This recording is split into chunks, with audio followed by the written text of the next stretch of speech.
আলাইহিসসালামের বিরুদ্ধে দুইটা ষড়যন্ত্র হয়েছিল। যেরকম কয়টা? আরো যেরকম কয়টা?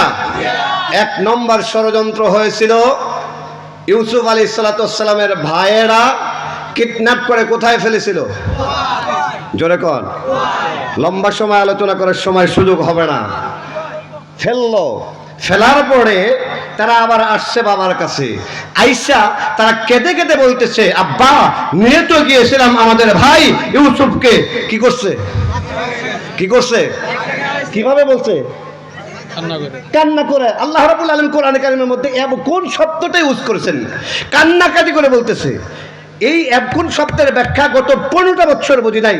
কোরআনে কারীম পড়া যতদিন ধরে পড়ছি একটা দুটো বুঝি নাই। কিন্তু যখন ইলিয়াস আলীকে গুম করা হলো, গুম করার পরে তার ফ্যামিলি যখন মাননীয়র কাছে আসলো, আসার পরে যখন মাননীয় তাদেরকে সান্ত্বনা দিল, সান্ত্বনা দিতে গিয়ে দেখি